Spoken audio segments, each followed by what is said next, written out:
एक बादशाह को मुर्गियों से बड़ा प्यार था, तो एक वज़ीर को मुकर्रर कर दिया था कि इन मुर्गियों की देखभाल करो, जो खाए खिलाओ, भात खाए, चावल खाए, दाना खाए, रसगुल्ला खाए, खिलाओ, हमको मुर्गियों से बहुत प्यार है। अब वो मुर्गियाँ पलती रही।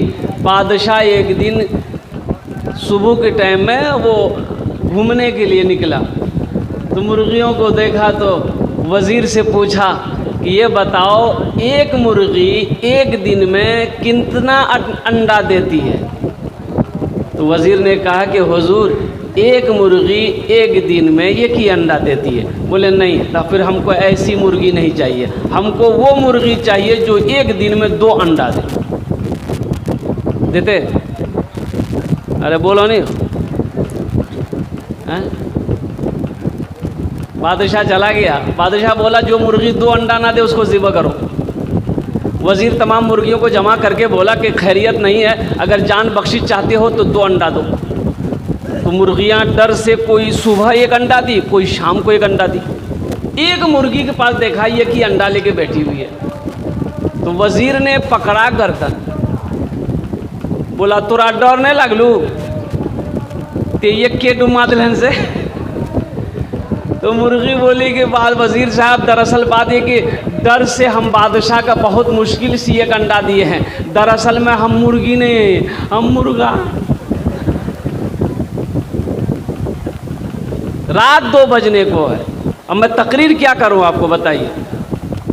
8 बजे पहुंचे, बताइए गया था कि इशा के बाद इंशाल्लाह 9 से 10 के दरमियान आपकी तकरीर होगी, लेकिन ये अल्लाह का बहुत बड़ा करम है अल्हम्दुलिल्लाह कि आपकी पेशानी में बल तक नहीं है। नींद किसे कहते हैं वो थोड़ी सी भी झलक नज़र नहीं आ रही, ऐसा मालूम हो रहा क्या आप अभी अभी जलसे में आए। तो एक रिक्वेस्ट करवो, गुजारिश करवो, निवेदन करवो, यदि अपनारा मानबेन बोलबो, ना मानबेन बोलबो ना, बोलबो, अरे बोलबो, मानबेन। अगर दिक्कत ना हो, परेशानी ना हो, अगर क्या जहमत ना हो तो थोड़ा थोड़ा आगे ना बढ़ जाइए। अल्हम्दुलिल्लाह जो सो गया उसको उठा दो भाई, थोड़ा थोड़ा आगे बढ़ जाइए, तो हिल जाइए, तो थोड़ा सा हिल जाइए, थोड़ा थोड़ा आगे बढ़ जाइए। हम ज़्यादा नहीं कर रहे, थोड़ा थोड़ा आगे बढ़ जाइए। खाली ध्यान दे किसी का हाथ किसी के जेब में ना जाए, ज़रूरी नहीं, थोड़ा थोड़ा हिल जाइए। अल्हम्दुलिल्लाह, वाह भाई वाह। ये देखिए तो पढ़े लिखे लोगों की बात ही कुछ और है, माशाल्लाह। बस बैठ जाइए।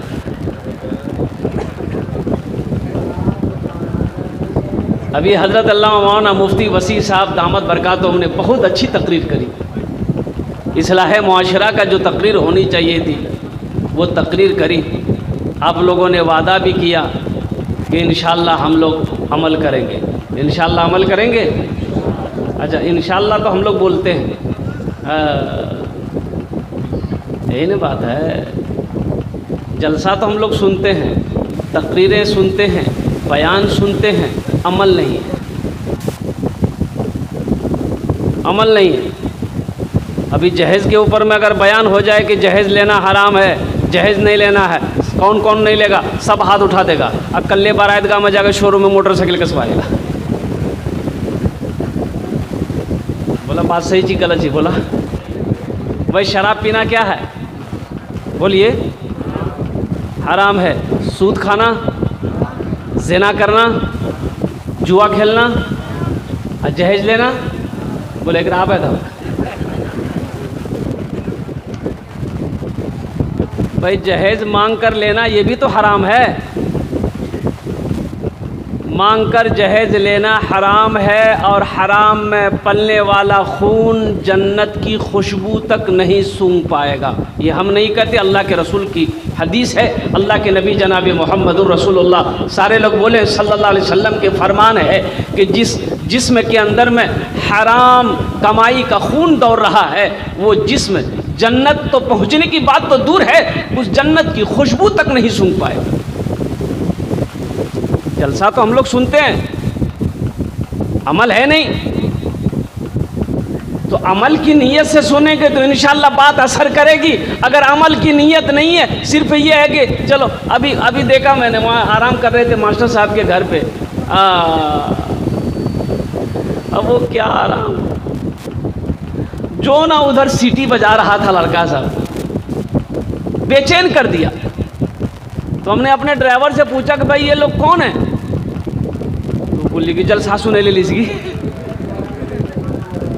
जलसा वहाँ हो रहा कि यहाँ हो रहा? अच्छा देखिएगा, घर से कह के निकला है, अपनी बीवी को कह के निकला है, खुदिया में हमें जलसा सुने लीजिए। माँ को कह के निकला, अम्मी जान हम जलसा सुनने जा रहे हैं। बाप को कह के निकला, अब्बा हम जलसा सुनने जा रहे हैं, जलसा यहाँ हो रहा है, वो बाजार में घूम रहा है। बताइए फ़ायदा करेगा? भाई फ़ायदा होगा? ये नुकसान है, ये नुकसान है। शरीयत का एक मसला है कि जब मस्जिद के अंदर में जगह खाली हो, मस्जिद के अंदर में जमात हो रही हो, अभी कोई एक आदमी आया कि नहीं मस्जिद के भीतर हम नमाज नहीं पढ़ेंगे, मुझे बहुत गर्मी लग रही है, बाहर ही नियत बांध के खड़ा हो जाएगा, उसकी नमाज होगी? बोलिए उसकी नमाज होगी? तो उसी तरीके से ये पिंडाल सजा है, इस पिंडाल के नीचे बैठकर जलसा सुनने वाले को, अल्लाह का जिक्र सुनने वाले को जो सवाब अल्लाह देगा, वो सवाब रोड पर खड़े होकर घूम कर सुनने वाले को नहीं मिलेगा। जो सवाब इस पिंडाल के नीचे बैठकर सुनने वाले को अल्लाह देगा, वो बाजार में घूमने वाले को अल्लाह नहीं देगा। जो सवाब इस पिंडाल के नीचे बैठकर सुनने वाले को अल्लाह देगा, वो सवाब दुकान पर बैठकर सुनने वालों को नहीं मिलेगा।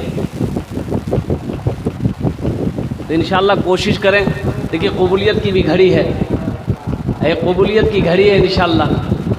और वह यूँ कह लिए कि तहज्जुद का वक्त चल रहा है, कोशिश करें कि हम यहाँ से दुआ करके उठें इंशाअल्लाह। भाई दुआ करेंगे इंशाअल्लाह। और ये भी कोशिश रहे कि जलसा जब ख़त्म हो, जब दुआ हो जाए, जब आप अपने घर को जाए, तो नमाज फजर अदा किए बग़ैर बिस्तर पे नहीं जाना है। नहीं तो पूरी रात का बैठना बेकार। पूरी रात का बैठना, हज़रत उमर फ़ारूक रज़ी अल्लाह ताला अन्हु नमाज फजर पढ़ के सलाम फेरे तो देखा एक साथी नहीं है, तो पूछा भाई वो कहाँ है? तो कहा कि या रसूल, क्या ये अमीरुल मोमिनीन वो नमाज में नहीं आया। तो आप नमाज़ पढ़ने के बाद उसके घर पे गए, दस्तक पे, दरवाजे पे दस्तक दिया, तो उसकी माँ दरवाज़ा खोली। तो आपने पूछा कि भाई तुम्हारा बेटा कहाँ है, नमाज में नहीं आया? तो उसकी माँ कहती कि या अमीरुल मोमिनीन, वो पूरी रात नफल पढ़ता रहा, अब फजर में आँख लग गई, सो गया। तो हज़रत उमर फ़ारूक रज़ी अल्लाह ताला अन्हु इरशाद फरमाते कि काश वो पूरी रात नफल ना पढ़कर आराम कर लेता, फजर की नमाज पढ़ लेता, सबसे ये बेहतर होता। बस समझ में आ रही है ना? तो नमाज का वो मकाम है। इसलिए मेरे बच्चों, मेरे नौजवानों, कितने लोग तैयार हैं कि इंशाअल्लाह हम आज से फजर की नमाज इंशाअल्लाह अदा करके ही बिस्तर पे सोएंगे इंशाअल्लाह? कितने लोग तैयार हैं? माशाअल्लाह। अच्छा हम लोग हाथ उठा लेते हैं। अल्लाह इन हाथों को उठवाना मेरा काम था, हमारे बच्चों के, नौजवानों के दिलों को बदलना तेरा काम है। इनके दिल को बदल दे, इनकी ज़िंदगी को बदल दे, इनके हालात को बदल दे या अल्लाह। इन्हें पक्का सच्चा नमाजी बना दे। आमीन बोले अल्हम्दुलिल्लाह। एक बुज़ुर्ग जा रहे थे रास्ते में फजर की नमाज़ पढ़ने के लिए मस्जिद। अब वो कुरून इस्लाम का ज़माना था, नया नया दौर इस्लाम का था। अब मस्जिद जा रहे थे नमाज़ पढ़ने के लिए, अंधेरा था, रास्ते में ठोकर लगी, गिर गए, कपड़ा ख़राब हो गया, कपड़ा ख़राब हो गया। घर आए, घर आकर के गुस्ल किए, फिर दूसरा कपड़ा पहने, फिर चले कुछ दूर चले, फिर ठोकर लगी, फिर गिर गए, फिर लौटकर घर आए, फिर अपने बदन को साफ किया, कपड़ा पहना, फिर मस्जिद के लिए निकले। तो जब निकले तो देखे दरवाजे में एक आदमी चिराग लेके खड़ा है। एक आदमी क्या लेके खड़ा है? बोलो भाई। बोला हज़रत चलिए मस्जिद में पहुंचा दूं आपको। तो रोशनी में मस्जिद पहुंचा दिया। वो अल्लाह का बंदा वो मस्जिद के अंदर चले गए, नमाज़ पढ़कर जब निकले देखे वो चिराग लेके खड़ा है, रोशनी में घर तक पहुंचा दिया। तो ये आदमी बड़ा उसका मशहूर हुआ। बोला भाई तुम कौन हो? हम तो तुम्हें पहचानते नहीं हैं। तुमने चराग की रोशनी में मुझे मस्जिद तक पहुंचाया, मस्जिद से घर तक पहुंचाया, आखिर तुम्हारा नाम क्या है? तो कुर्बान जाओ। उन्होंने कहा कि मेरा नाम है शैतान।